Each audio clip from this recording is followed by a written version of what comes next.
Bismillahirrahmanirrahim. Assalamualaikum warahmatullahi wabarakatuh. Alhamdulillahi rabbil alamin. Rabbi sholli sodli wa yassirli amri lahu uqdatan min lisani yafqahu qawli. Rabbi zidni ilman warzuqni fahman birahmatika ya arhamar rahimin. An Abi Darda radhiyallahu anhu qala sami'tu Rasulullah sallallahu alaihi wasallam yaqulu qala sami'tu Rasulullah sallallahu alaihi wasallam yaqulu min salaka tariqan yabtagi fihi ilman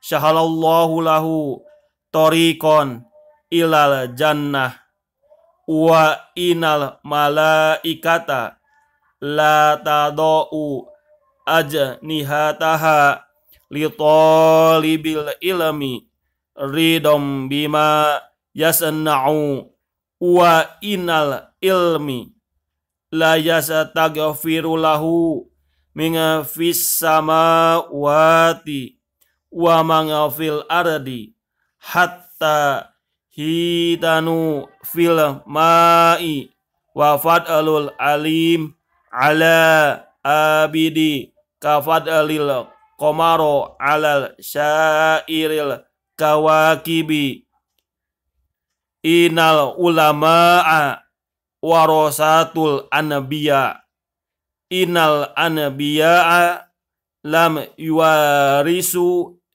dinar awala dirham innama warasul ilma faman ahodahu ahoda bihaddo wa farin.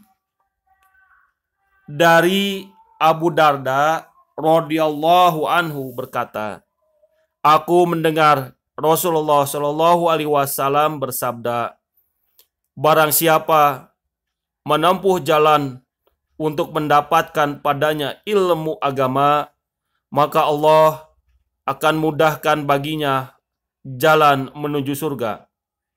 Sungguh para malaikat membentangkannya sayap-sayapnya bagi penuntut ilmu, senang dengan apa yang diperbuatnya, dan sungguh orang yang alim berilmu akan dimintakan ampun siapa yang ada di langit dan di bumi.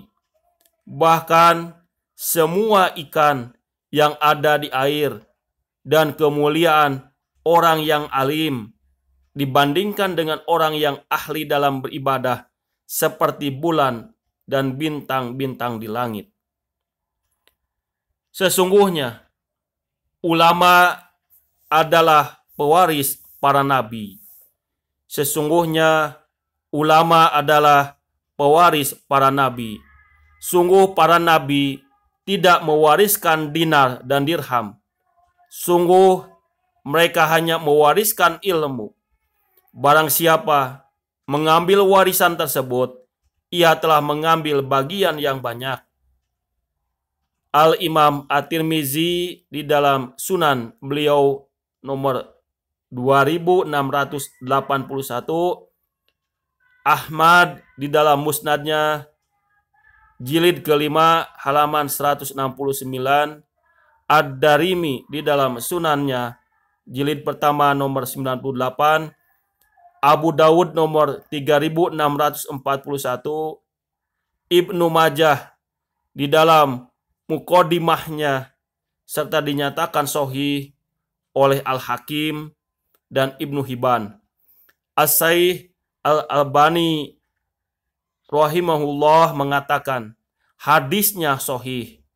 Lihat kitab Sahih Sunan Abu Dawud nomor 3096, Sahih Sunan At-Tirmizi nomor 2159, Sahih Sunan Ibnu Majah nomor 182, dan Sahih At-Taghrib jilid pertama terdapat di halaman 33 dan 68.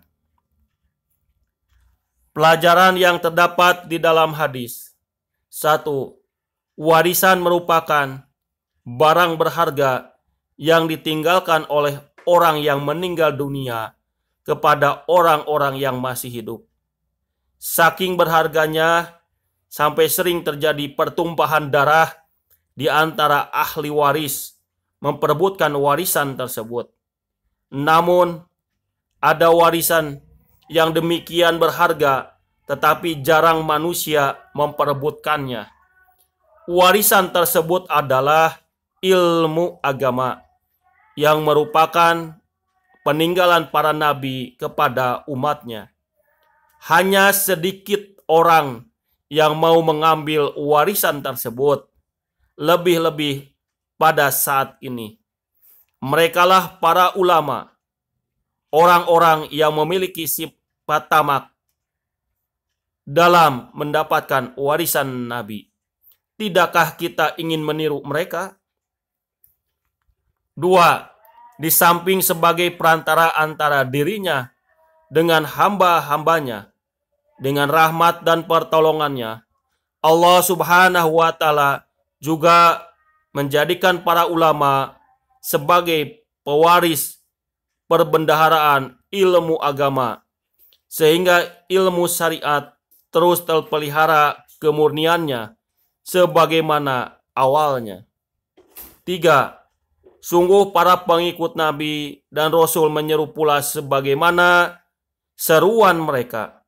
Mereka itulah para ulama dan orang-orang yang beramal soleh pada setiap zaman dan tempat. Sebab mereka adalah pewaris ilmu para nabi dan orang-orang yang berpegang dengan sunnah-sunnah mereka. 4. Keberadaan ulama di tengah kaum muslimin akan mendatangkan rahmat dan berkah dari Allah Subhanahu wa Ta'ala. Lebih-lebih Rasulullah Shallallahu Alaihi Wasallam mengistilahkan mereka dalam sebuah sabdanya, mafatihu li khairi magoliyaku lisari, sebagai kunci-kunci untuk membuka segala kebaikan dan sebagai penutup segala bentuk kejahatan. 5. As-Syaikh Shalih Fauzan mengatakan, kita wajib memuliakan ulama muslimin karena mereka adalah pewaris para nabi. Maka meremehkan mereka termasuk meremehkan kedudukan dan warisan yang mereka ambil dari Rasulullah Shallallahu Alaihi Wasallam serta meremehkan ilmu yang mereka bawa. Barang siapa terjatuh dalam perbuatan ini, tentu mereka akan lebih meremehkan kaum muslimin. 6.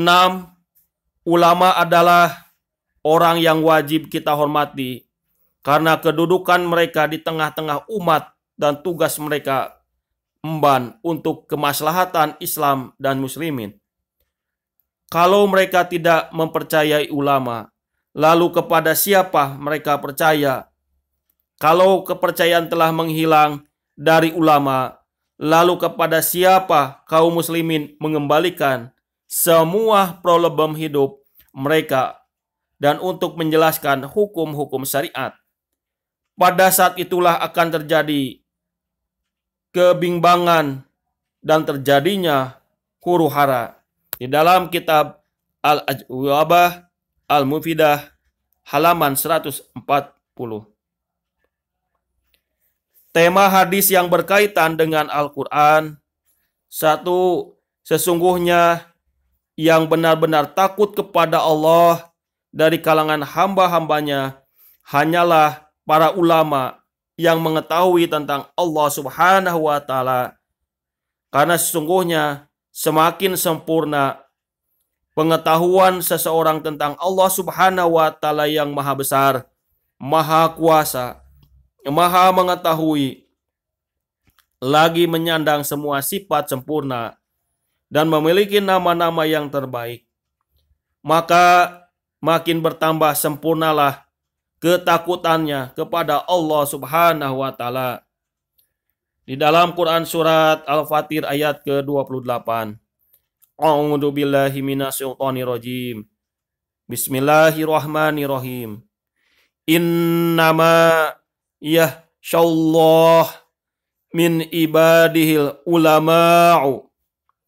Sesungguhnya yang takut kepada Allah di antara hamba-hambanya hanyalah para ulama. 2. Para ulama itu adalah orang-orang pilihan. Al-Imam As-Syaukani rahimakumullah mengatakan bahwa maknanya adalah kami telah mewariskan kepada orang-orang yang telah kami pilih dari hamba-hamba kami, yaitu Al-Kitab atau Al-Quran. Kami telah tentukan dengan cara mewariskan kitab ini kepada para ulama dari umat engkau, wahai Muhammad, yang telah kami turunkan kepadamu. Summa aurasna kitabal ladina asotofaina min ibadina. Kemudian kitab itu kami wariskan kepada orang-orang yang kami pilih di antara hamba-hamba kami. Quran surat Al-Fatir ayat ke-32. Shadaqallahul adzim. Sami'na wa ata'na ghufranaka Rabbana wa alaikal masir. Nasrun minallah wa fatun qarib wa basiril mu'minin fastabiqul khairat. Subhanaka Allahumma wa bihamdika asyhadu an la ilaha illa anta astaghfiruka wa atubu ilaik. Assalamualaikum warahmatullahi wabarakatuh.